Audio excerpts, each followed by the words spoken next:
Good afternoon, ladies and gentlemen, and welcome on behalf of Amnesty International Norway and the Hong Kong Committee of Norway to this unveiling of the Pillar of Shame.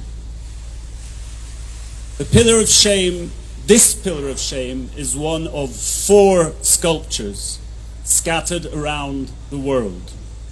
The most famous of them was erected in the Hong Kong University in 1997 to commemorate the massacre of the Tiananmen Square in 1989. Unfortunately, the Hong Kong authorities decided in December last year that they had to take it down for so-called security reasons. As I said, the Pillar of Shame was originally made to commemorate the massacres on the 4th of June 1989, but it has been modified to incorporate support to the demonstrators and the brave people of Hong Kong who took to the streets a few years ago. But as we stand here today, we will use it to commemorate all the victims of the Chinese government's many brutal human rights violations in Tibet, in Xinjiang, and all over the country and even beyond. We must also use it to remind ourselves that the abuses are not something of the past, but by all means something of the present. The Chinese government does everything in its power, and we know it has a lot of power, to try to erase the memories of past abuses, but also to hide with smoke and mirrors its ongoing crimes against humanity. The Pillar of Shame stands here so we can remember the Chinese government's, so we can remember the victims of the Chinese government, but also to remind us to stand up for the human rights of all in China.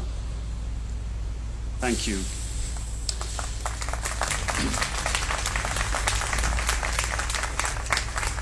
I will try to my name is Jon Peder Egenes, by the way. I forgot to introduce myself. It's not because I think everybody knows who I am. I am going to try to guide you through the program we have here today. And we are incredibly honored to have the artist who has created this pillar with us today. So Jens Galschiøt, please take the stage.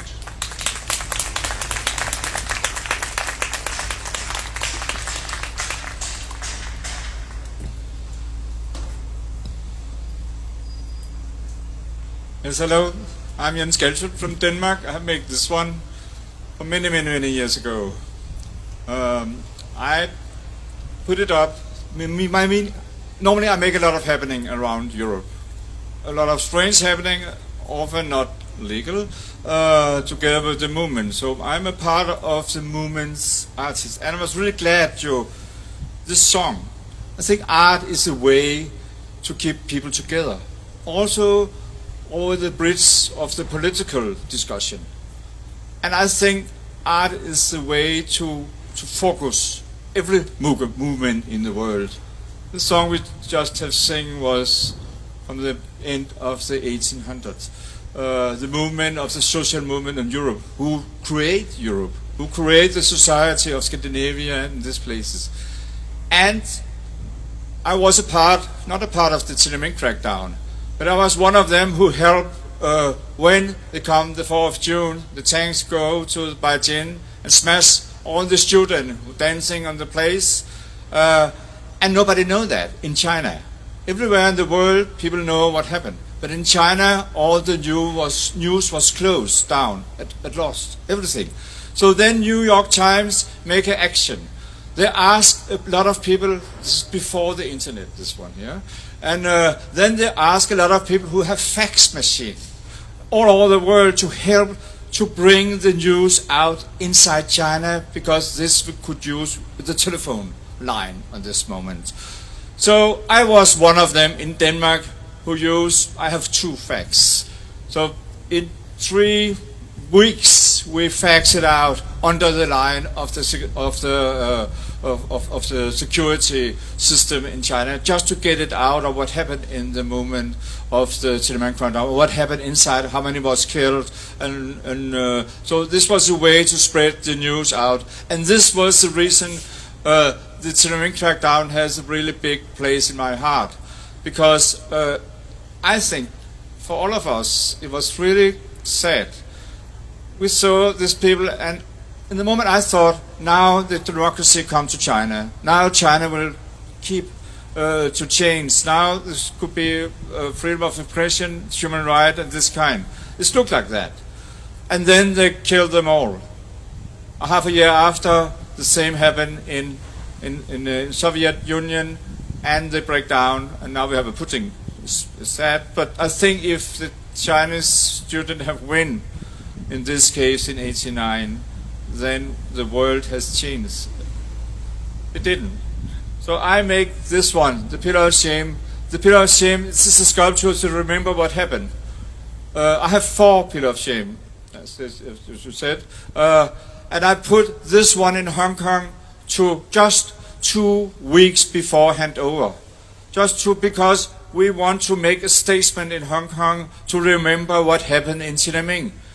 Because everybody was afraid when China take over in Hong Kong, then they will erase the story about the Tiananmen. So the only one we could do that was I worked together with the democracy movement this time and put it in Hong Kong, and then we let China take over in Hong Kong, and they take the sculpture with them, since they have hate me in China, and I think I'm honored for that. I can't go inside China, but the student was take care of them. I know some of the students are here. Thank you for the help from 20 years ago when we put it in. We have a lot of struggle with the police, because the police in Hong Kong, they don't want to have this sculpture inside Hong Kong, because it was already connected to the state of China on this moment. But Chris Patton was the leader. He was Margaret Thatcher's leader of Hong Kong, and he take care of that and call all the police away from the Hong Kong University, and then we go in together with thousands of students and sing "We Shall Overcome." Even a song like that also. We go there, and since we have been, this is a part of the soul in Hong Kong, because this was the only place in Chinese territorium where it's able to have a memory about the Tiananmen crackdown. It was the only place in the Chinese territorium you could put a flower, and the 4th of June you could put a candlelight. It was a tradition in Hong Kong to do that. And now, after 25 years nearly, Hong Kong, I think when we put it up, we believe China will change.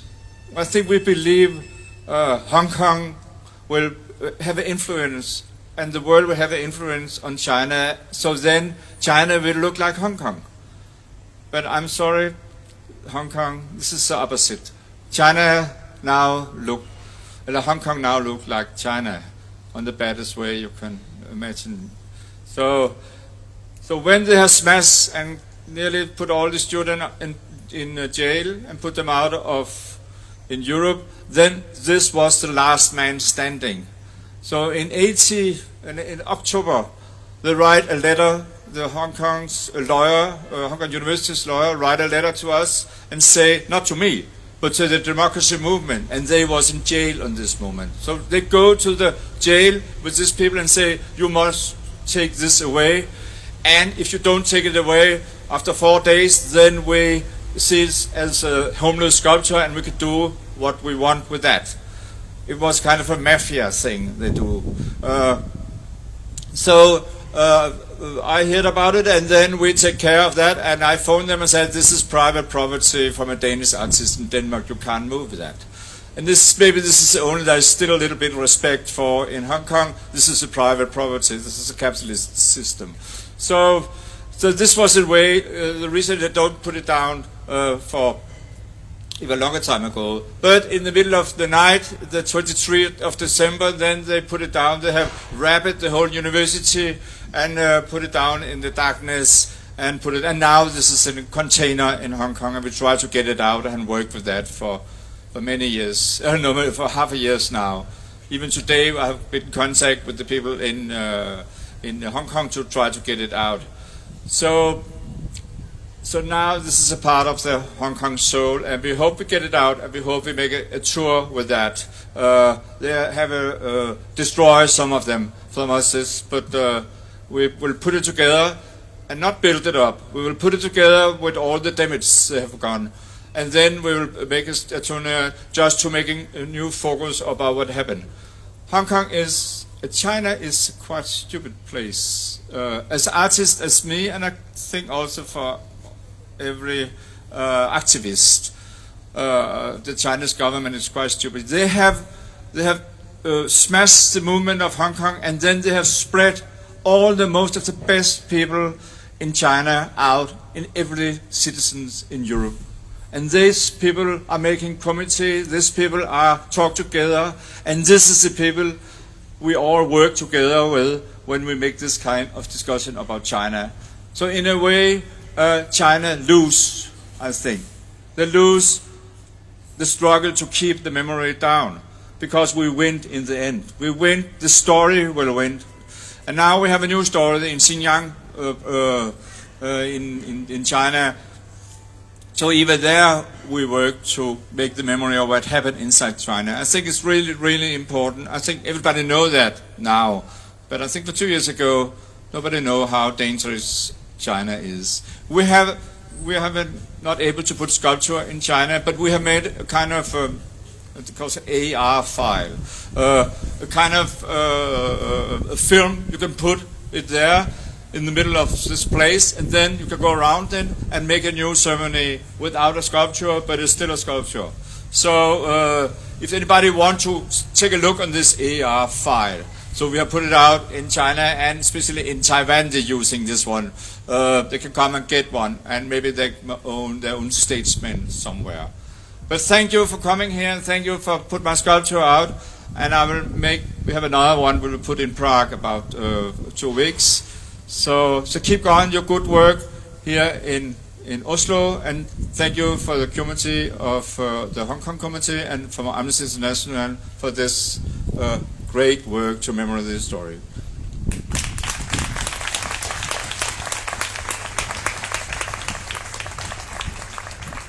Thank you, Jens Galschutt. As Jens said, the Chinese government has in many ways crushed the dissidents of Hong Kong, although not broken them. Quite a few are in prison, and even more have had to flee the country.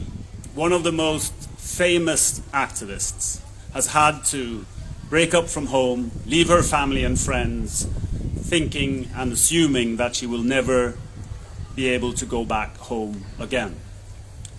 She is here because this is also a cooperation with Oslo Freedom Forum, and she is one of the speakers there. Please welcome Glacier Kwong.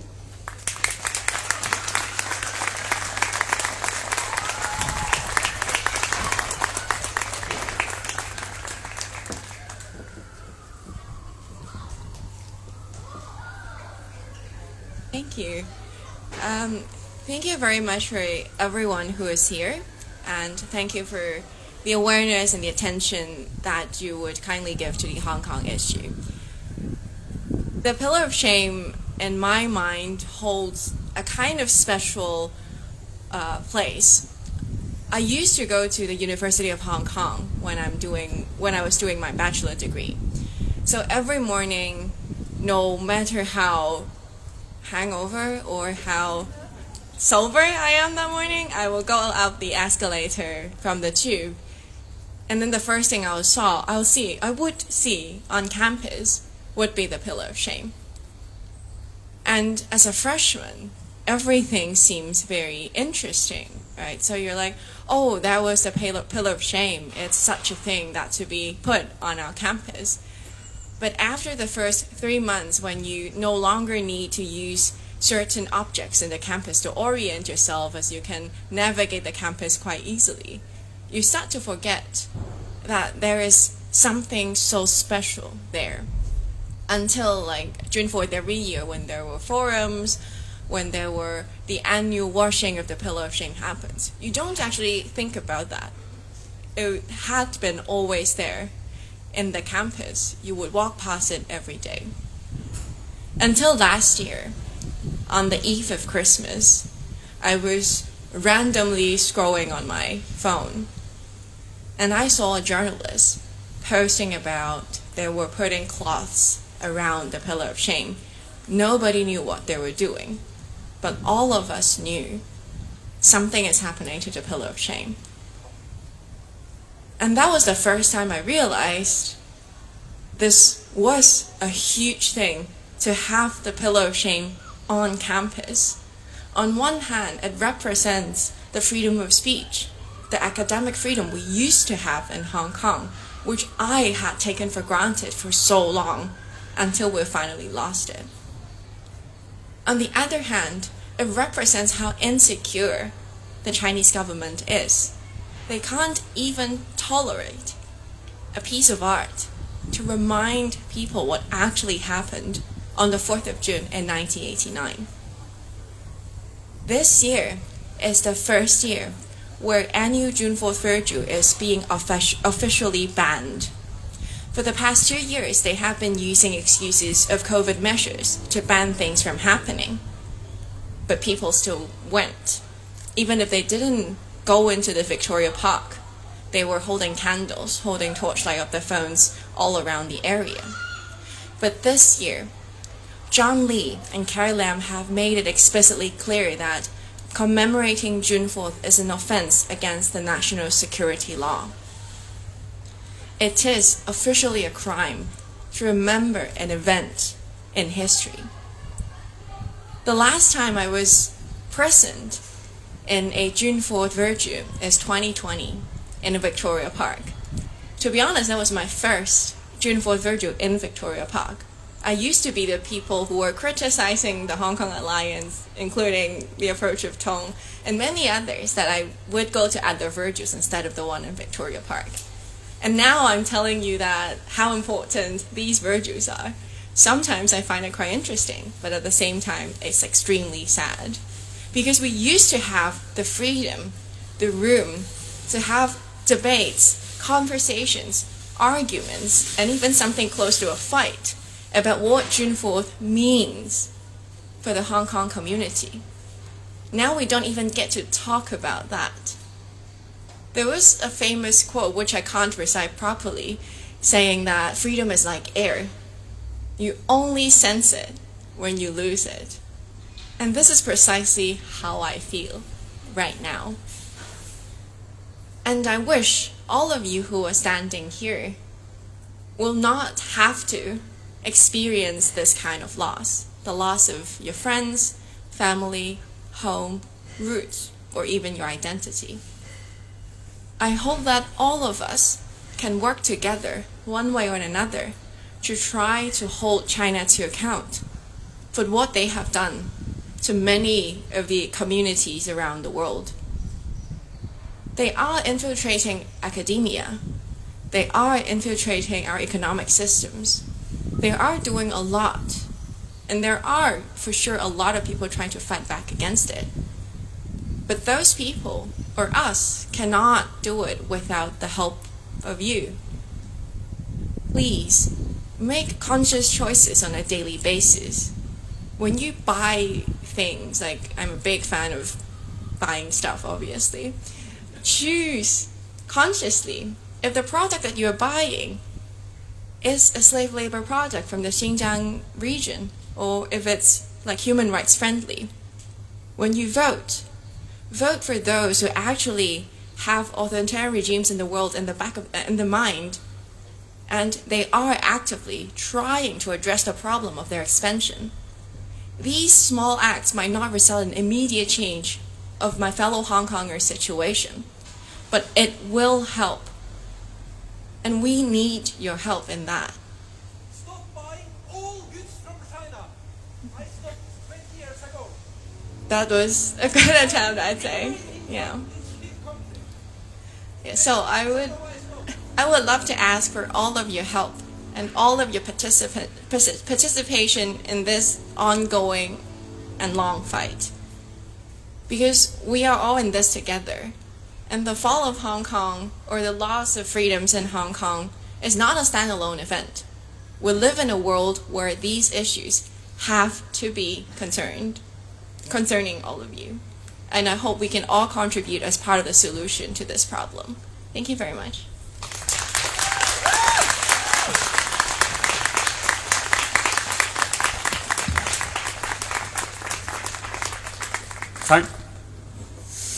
Got this guy sort of in my face all the time.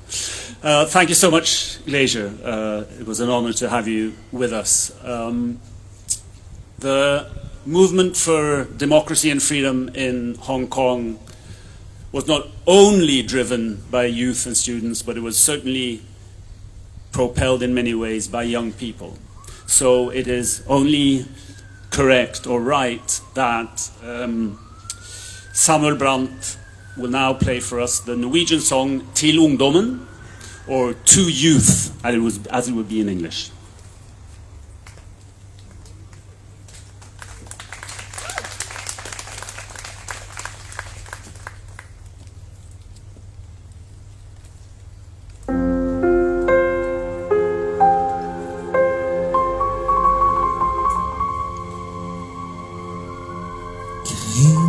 Satt av fiender, gå in i din tid. Under en blodig storm, vid deg til strid.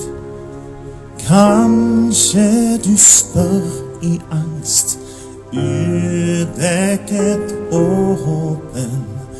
Hva skal jeg kjempe med?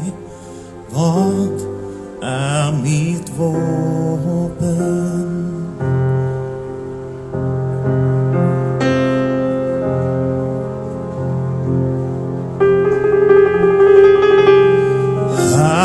Her ditt vern mot vold. Her ditt sverd. Troen på livet vårt, menneskets verd. For all vår fremtids skyld, søk det og dyrk det. Dø om du må, men øk det og styrk det.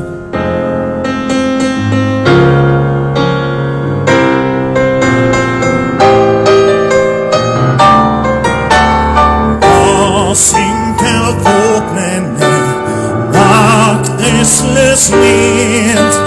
Skaper vi menneskeverd, skaper vi fred.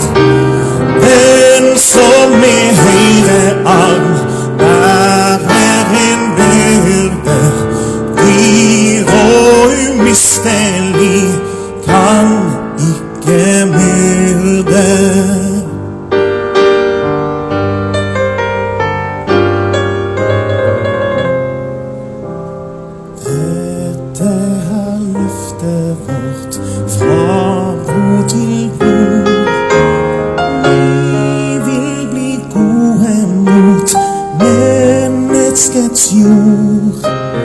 Vi vil ta vare på skjønnheten, varmen, som om vi bar et barn.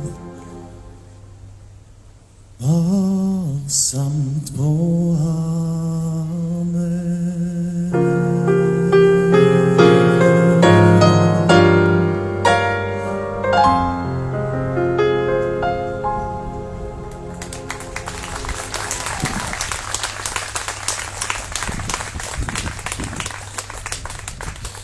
Thank you again, guys. The next speaker is Jessica Chu, the leader of the Norwegian Hong Kong Committee. And I know that you guys are paying close attention to everything that's being said from this stage. But pay particularly close attention now, because as part of the appeal, the Hong Kong Committee will read out all the names of those who have been arrested due to the national security law in Hong Kong. So hear their names and remember them. Jessica?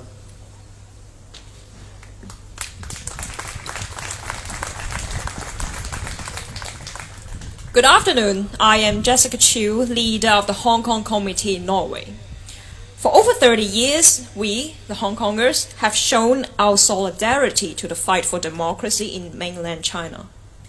In 1989, from mid-May to June 4th, there were at least 3 massive demonstrations in Hong Kong supporting the student-led pro-democratic protest in Beijing, each with over 1 million people.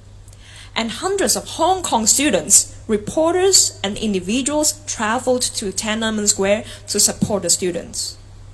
At that time, the Hong Kong Alliance in support of patriotic democratic movements in China was formed. And since 1989, the Hong Kong Alliance has organized an annual candlelight vigil at Victoria Park. 35 to 180,000 people gathered peacefully in Hong Kong every year on June 4th. The vigil represents our freedom of assembly. On university campuses in Hong Kong, there were monuments of Tiananmen that remind us of the history and the students in Beijing. The Pillar of Shame is the most well-known Tiananmen tribute. Between 2008 and 2011, I was a bachelor student at the University of Hong Kong. I walked past the Pillar of Shame, painted in orange, every week. I also crossed the Swire Bridge every day in front of my student residency, the Swire Hall. On the bridge, a slogan that commemorates the Tiananmen crackdown was painted. All these monuments are symbols of our freedom of expression. Hong Kong has prided itself as the conscience of China. It was a place that continued to fight for democracy and justice for people in the city and also the billion population in mainland China. Hong Kong has been a city carrying the torch for democracy in China. Between April 2019 and February 20, people in Hong Kong took part in a series of massive demonstrations that first demanded withdrawal of the extradition bill and later developed into demanding investigation of police and violence against protesters and universal suffrage. The largest protests were participated by 1 to 2 million people. Despite the risk of prosecution and police brutality, people in Hong Kong took to the streets to voice their demand for true democracy. In 2020, the June 4th vigil was banned for the first time in 31 years under the pretext of the pandemic. Despite the ban and threats by the police, tens of thousands of people in Hong Kong gathered in Victoria Park for a candlelight vigil. People in Hong Kong knew that the days for commemorating the June 4th Tiananmen were coming to an end. By the end of June 2020, Beijing bypassed the Legislative Council in Hong Kong and promulgated Hong Kong's national security law, with punishments ranging from 3 years to life imprisonment. The national security law has removed basic human rights that people in Hong Kong used to enjoy, including the freedom to protest, to assembly, freedom of the press, and freedom of expression. The phrase June 4th Tiananmen, which has been censored in China, is now a sensitive topic in Hong Kong. In 2021, the vigil was banned again. Chow Hang-tung, who co-chaired the Hong Kong Alliance, posted on social media urging people to commemorate the events privately by just lighting a candle. Chow was later arrested for this social media post and sentenced to 15 months behind bars. The University of Hong Kong removed the Pillar of Shame during the Christmas holiday last year for a shameful reason. Based on the latest risk assessment and legal advice, they said. The slogan on the Swire Bridge has also been painted over. The once proud conscience of China, Hong Kong, is being destroyed by the city's shameless leaders.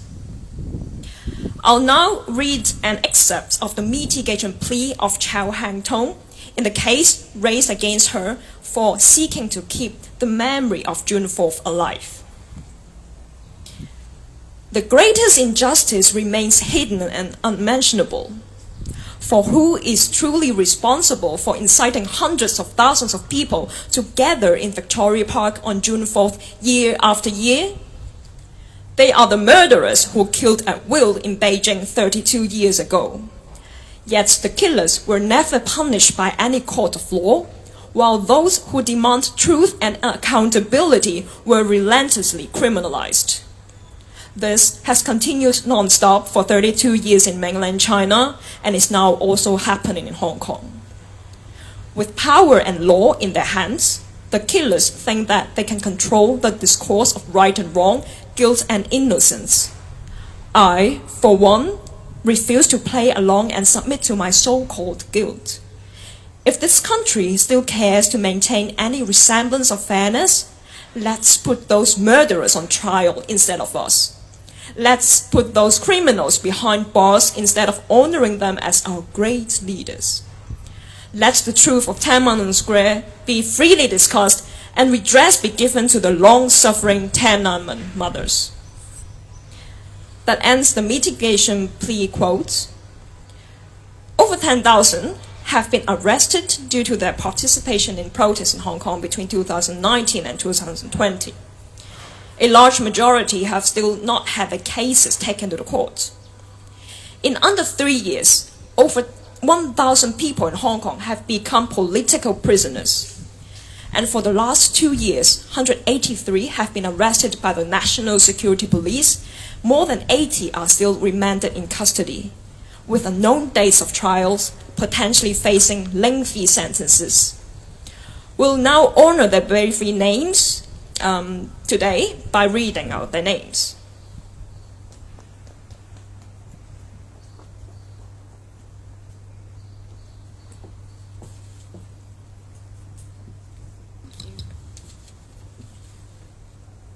Tong Yin Kit, Ho Ngok Hung, Ho Yenny Lauren, Tony Chong, Wei Yin Chan, Andy Lee, Chan Kim Hong, Jimmy Lai Chi Ying, Lai Chong Pong, Tam Tuk Chi, Adam Ma Chen Man, Liu Xiao Yi, Chong Shut Ying, Elvin Yua Ngok Q, Andrew Chiu Ka Yin, Andrew Wan Siu Kin, Andy Chu Chi Kit, Al Notkin, Ben Zhong Gam Lim, Benny Dai Yu Ting, Carol Wu Wen Yi, Claudia Mo Wang Jing, Eddie Zhu Haiding, Fergus Lan Fang Wei, Frankie Feng Dachun, Gary Fan Guo Wei, Gordon Wu Jingheng, Gwyneth Ho Gui Lam, Henry Wang Baiyu, Jeremy Tan Wen Ho, Jimmy Sam Zikian, Joshua Wang Zifeng, Kinda Li Jiadan, 郭嘉琪、林卓廷、劉澤峰、Lester 岑浩輝。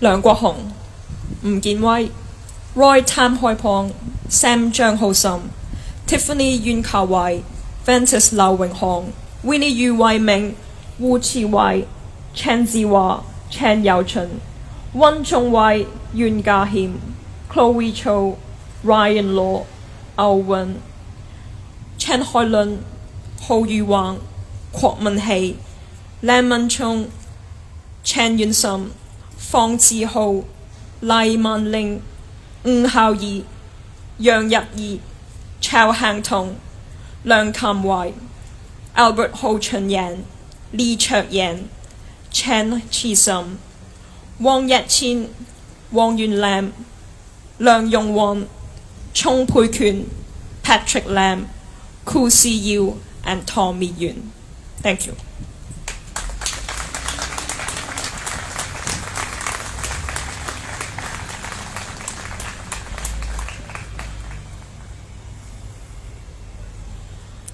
Thank you, Jesse.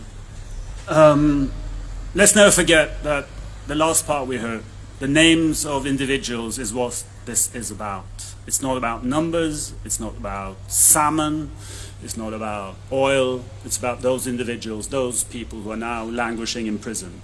Some have been killed, more will go to prison, and that is what this is about.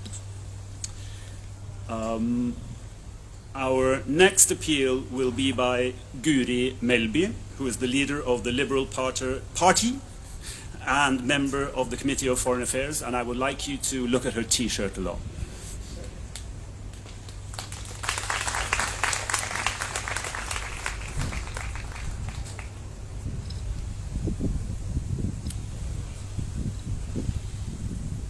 Thank you. First of all, thank you to Amnesty and to the Hong Kong Committee in Norway for hosting this event. Thank you to Amnesty for this T-shirt, which I bear proudly. It's my only activist T-shirt, I think, but it's my favorite one. When I visited Hong Kong, I actually didn't imagine that it wouldn't be possible for me to go back there. And even though we were warned that we shouldn't mention the names on the people that we met, it was difficult to get my head around that these people, they were in danger from meeting us. And now we know that all of them are either in prison or they have left the country. One of the places I visited was the 4th of June Museum in Hong Kong. In one way, it was one of the smallest museums I've ever seen, very few artifacts, but it was also one of the most impressive ones. Now I know that that museum is no longer in Hong Kong. The proprietors behind the museum is in prison. And the same has happened to that museum as to this statue, the Pillar of Shame. Every evidence of what happened on Tiananmen Square is being erased every day, and that is very, very dangerous.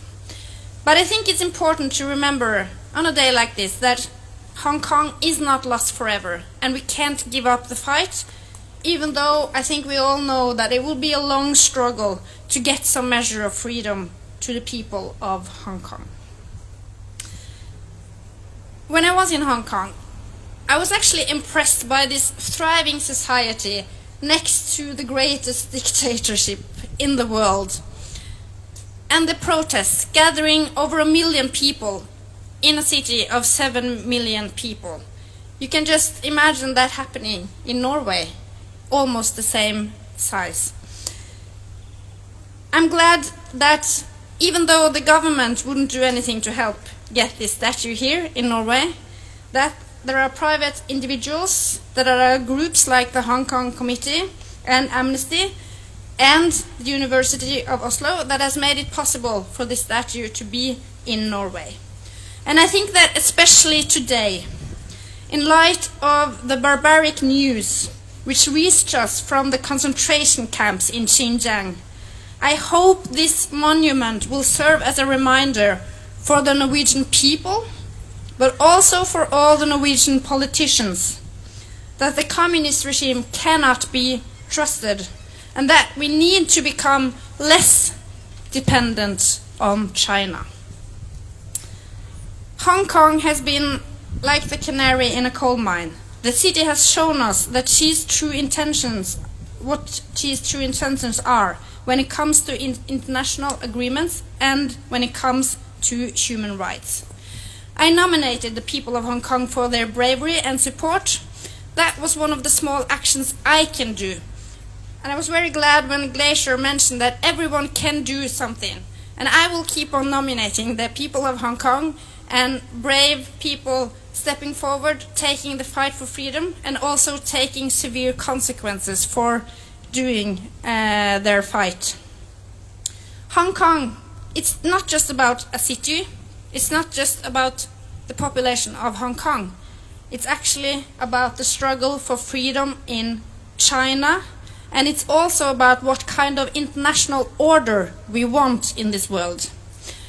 And the way that she has broken the agreement was the early sign of what China actually wants, a world where might makes right, where democracy is not the universal and the human rights are not the values that are cherished.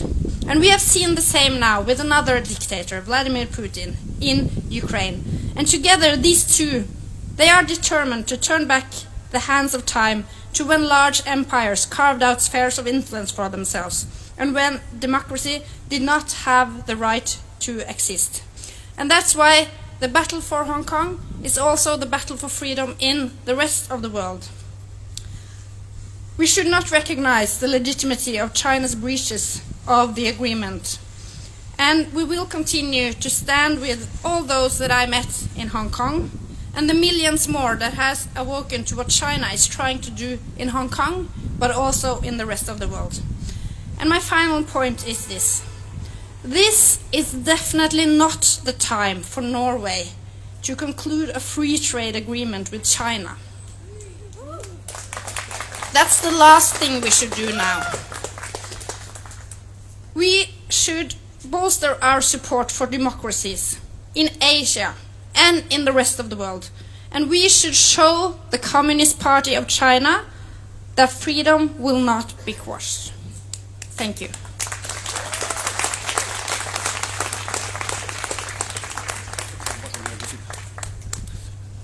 Thank you. Our next speaker is also from Parliament. Her name is Ingrid Fiskå, and she is a member of the Foreign Affairs Committee and the Socialist Left Party. Ingrid.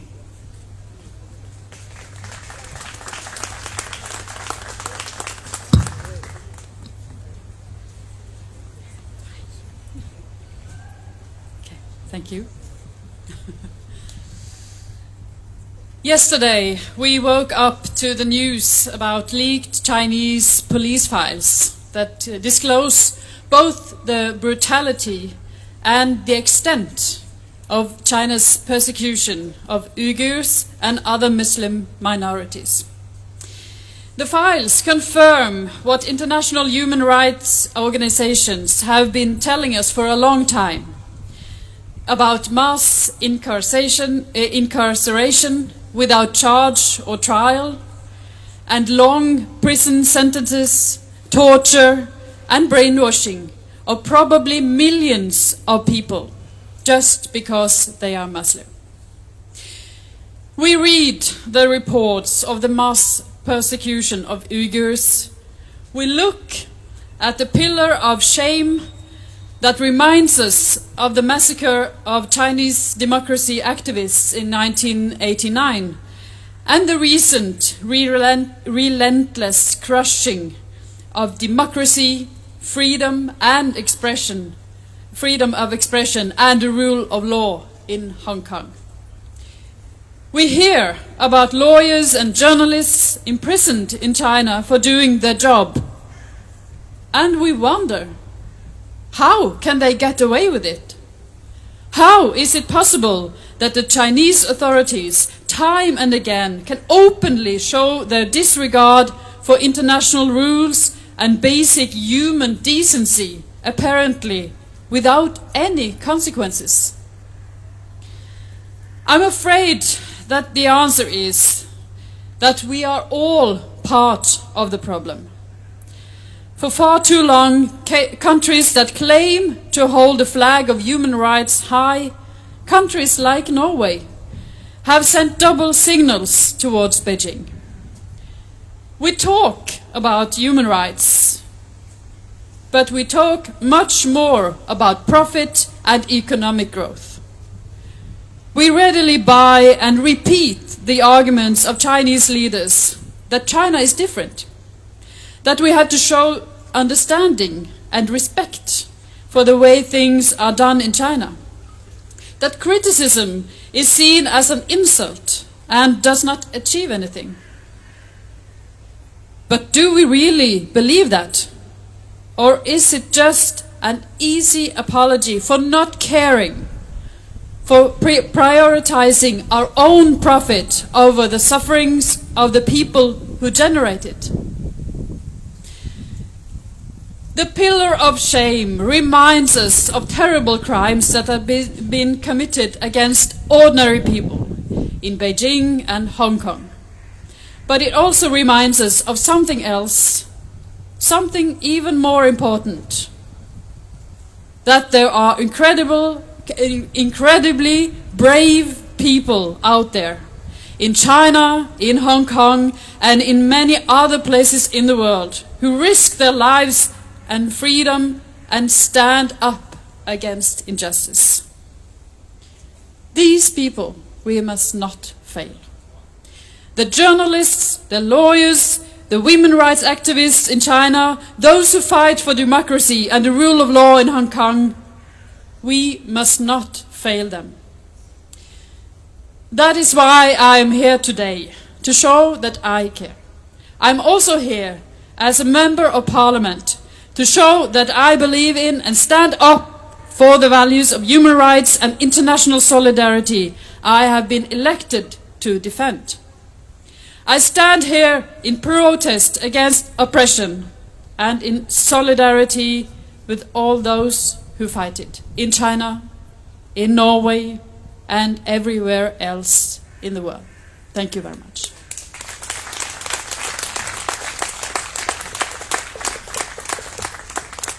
Thank you, Ingrid. Before we go on, we have two more speakers. I have been asked by this documentary filmmaker standing over here. They have been filming, they've been mainly concentrating on the people on stage, and I assume we can accept being filmed. But if any of you have been filmed by the gentleman with the camera over there, and you don't want to be part of a documentary film, then please approach the director here, and they will make sure you're not included. So, to go on, we have another parliamentarian, this time from the Green Party, Rasmus Hansson.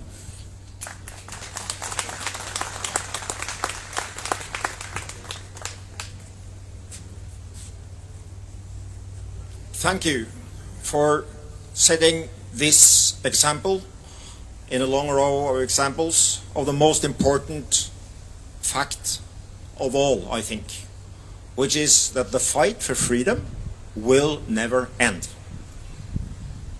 And then I was a little late in realizing that this was supposed to be in English, but I hope and think that most of you will excuse me for doing this in norsk.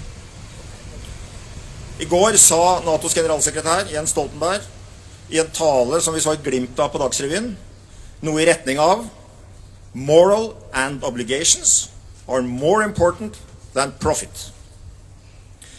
Krigen i Ukraina har vist Europa på det aller mest brutale vis hvor galt det kan gå når vi i for stor grad lar penger, handel og politisk makelighet styre vårt forhold til regimer som vi vet totalitære, brutale og uten respekt for demokrati og menneskerettigheter. Jeg kritiserer ikke at vi i det lengste håpet og satset på at samarbeid og handel kunne trekke Russland i demokratisk retning, og jeg kritiserer ikke at vi så langt som mulig har dialog, samarbeid og handel med land som Kina og andre udemokratiske regimer.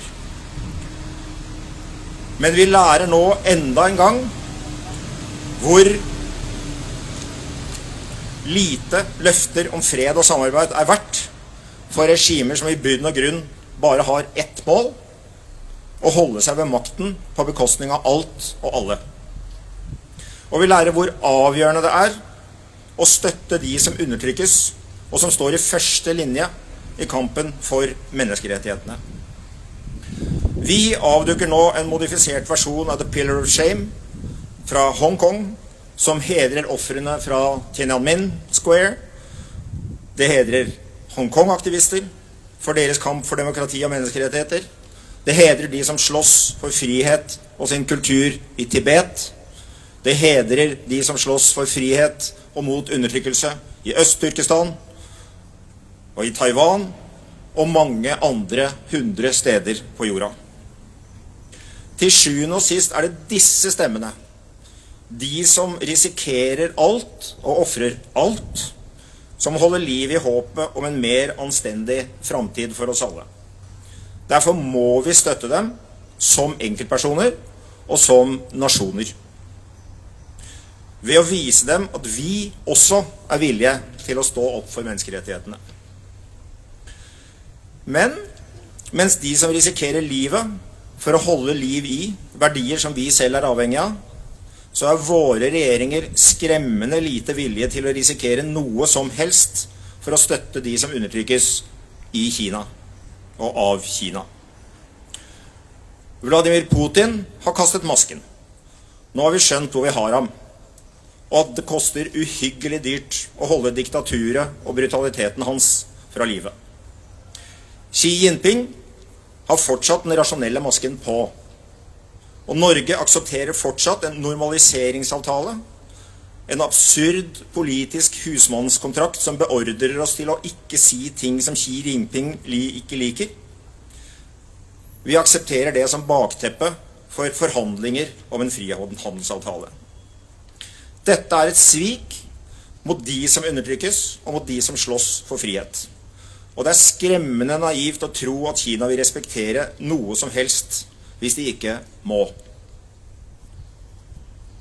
Det, derimot, som selv det kinesiske regimet vil bli tvunget til å respektere, er mennesker og land som sier det samme som Stoltenberg sa.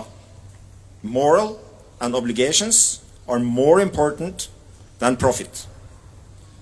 Norge må omgående og offentlig rive i stykker normaliseringsavtalen med Kina for å demonstrere at vi gjerne samarbeider, men ikke på bekostning av moral og forpliktelser. Ikke på bekostning av sannhet om undertrykkelse og overgrep i Kina. Ikke på bekostning av klar støtte til de som undertrykkes og de som protesterer. Takk for at jeg får være med på avdukkingen av denne veldig viktige søylen som symboliserer akkurat dette.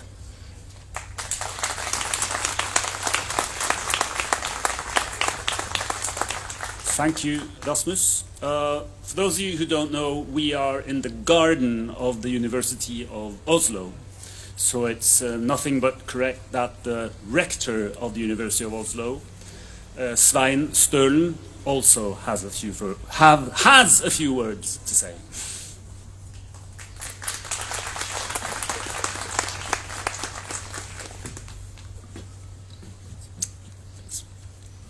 So, welcome to Universitetshagen. It's a great pleasure to be here, dear friends. So we are now in the heart of Oslo. The localization of the university here symbolizes how important knowledge is for society.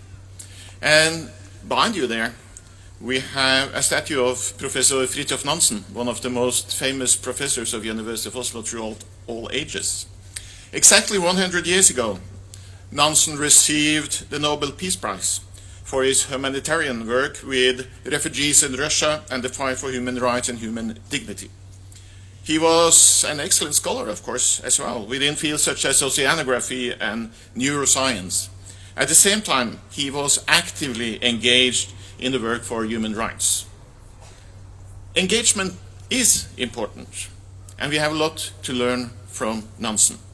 To engage in debates, to ask questions, to freely discuss their possible answers is at the heart of both research and education.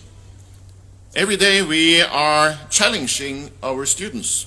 We urge them to take actively part in the university, raise their voice, listen to co-students with other opinions, and through this contribute to the evolution of the university and society at large. We challenge our students, but are also challenged by our students. We regularly experience demonstration by students who, for instance, require stronger and faster actions on the climate and environmental crisis. Challenge and be challenged. This is important. The university must build scientific knowledge for both society as it is today and for the future. And this is not straightforward, of course. Ideas are raised, ideas are criticized, ideas are from time to time thrown away. There is a continuous discourse. And therefore it is so essential for us to continuously strengthen critical thinking, be an open arena ourselves for debate, for exchange of views and opinions. During the Oslo Peace Days in December each year, the University of Oslo awards its own Human Rights Prize. Values are important to us. We also on a regular basis are asked to open our campus for various events concerning human rights, other issues of the same type. Last year, Amnesty International asked if they could exhibit Pillar of Shame on the campus, and we were positive, of course, because the topic here and today is about student activism, democracy, freedom of speech, and free exchange of opinions. Later today, starting at 3:15, we have organized an academic lecture by Professor Jeffrey Wasserström, he was here, there, at the university up at Blindern, from California, Irvine, about the history of Hong Kong and of student activism in China in a longer historical perspective. Following this, we will share a conversation with two former students from Hong Kong, Linda Wong and Glacier Kwon. And we will hear about their experience. We are also launching a podcast today about the history of democracy movements in China and also in Hong Kong and of the Pillar of Shame. So that's what we would like to contribute with in these days. So let us continue to discuss. I think that's important, with open mind, what freedom of speech, what democracy, what human rights, and what student activism means and should mean in practice, now and in the future. So I wish you good luck with all the events that are coming after today, and thank you so much for being involved in this.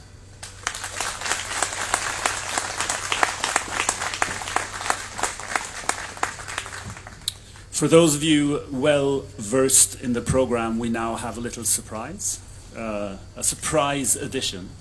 I was approached by Badin Chao, who is a Chinese artist now living in exile, and his argument was, you need somebody from mainland China as well. So Badin Chao, the stage is yours.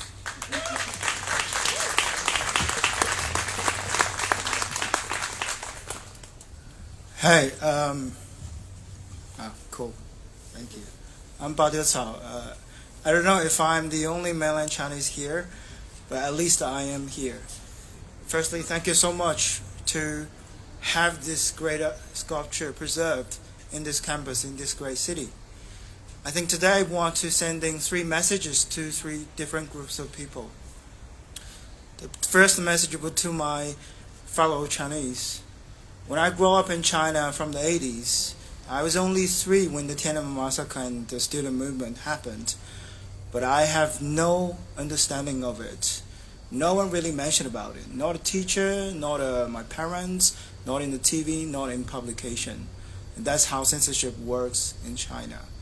So when I grow up and realizing Hong Kong, there's a city that remembering this event, and every year thousands and thousands of people went to the Victoria Park to remembering this, is something so inspiring, but also give me strength and power to knowing actually this is possible. Well, now the possible has become impossible temporarily because China has grown from an authoritarian regime towards a totalitarian regime, which means it expands.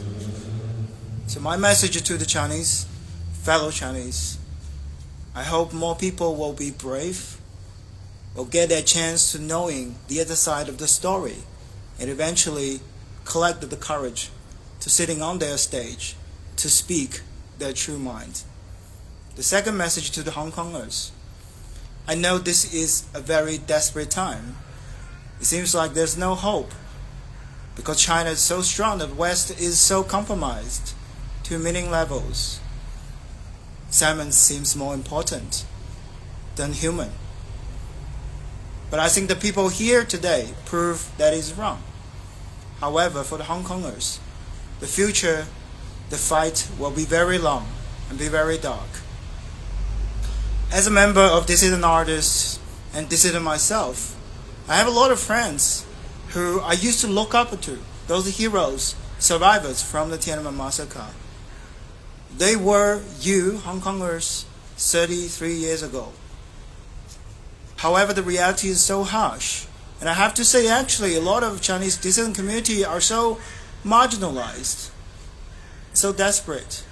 They've been chasing to the corner, sometimes even supporting extremism, far right, that is because that's the only place that they feel like they receive support.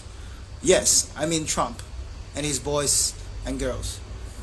That's a problem. That's a problem for the Chinese dissident community. That's also a problem, I think, for the Hong Kongers in the longer term. So my message to them is activism is important, but when you have been in a new country, you should study, you should find work, you should receive more strength from the local community. And that is a way to make your campaign and activism sustainable. The last message will be the one to all of you, the people from the free world. I really appreciate every year time close, to the Tiananmen Massacre. There will be an event like this. There will be newspaper like this. I will receive calls from CNN, ABC, sometimes New York Times, saying, "Hey, 8月好, what are you going to do with this particular anniversary? This is the 30th anniversary, 32, 33. But I want to say is, if we only memorize this once a year, I'm afraid the anniversary for all kinds of massacre will be more. And the only way to prevent it is not just memorize one time a year, but 365 times every day. That is how you prevent such terrible things happening. We're talking about human rights is universal, but in the end of the day, I know for a lot of people, if that does not concern your own profit, security, freedom, it's very hard to motivate yourself to do such a thing. But here's an example beyond Hong Kong. Have a look what happened in Ukraine, and have a research what is the role of the Chinese government. They're supporting Putin openly, hiddenly, internationally, and domestically. China is not the enemy. The Chinese government is not the enemy for its own people. Its power, its aggression, and its problematic romantic relationship with Putin is actually putting all of us in danger. And now I'm also worrying about the Taiwan. So the time is passing,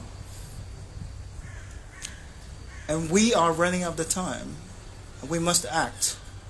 Thank you.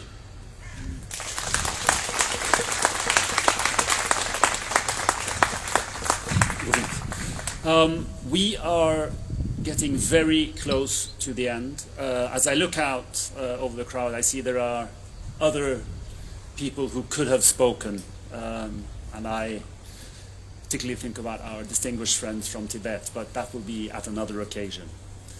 So first of all, thank you to all our speakers. Thank you to you who have come here. And don't leave just yet, because we will have a final song. It is called Glory to Hong Kong and is the unofficial anthem of Hong Kong.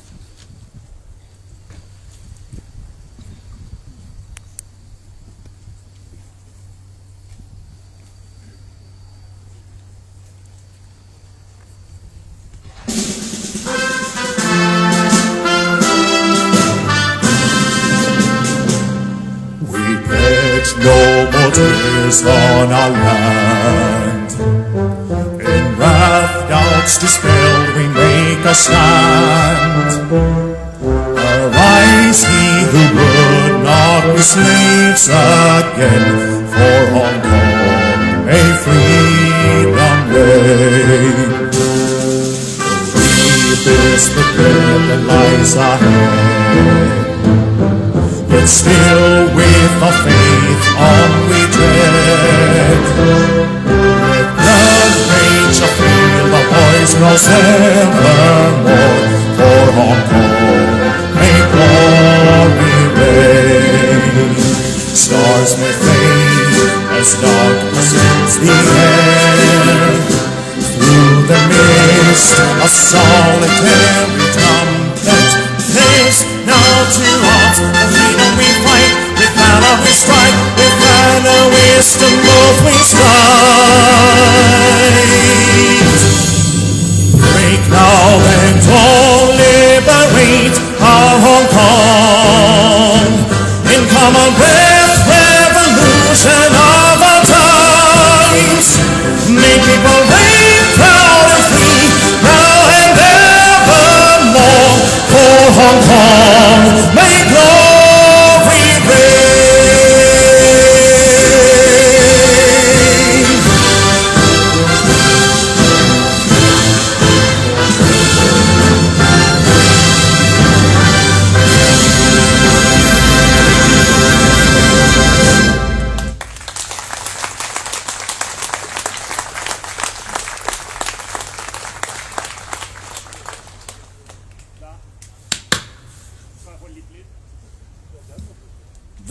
was the end of our program. Thank you so much for coming. For those of you who are Norwegian and live in Norway, happy Ascension Day. For those of you who don't, you don't understand what it is, and neither do we. But I wish you all a great weekend, and once again, thank you so much for coming. Bye-bye.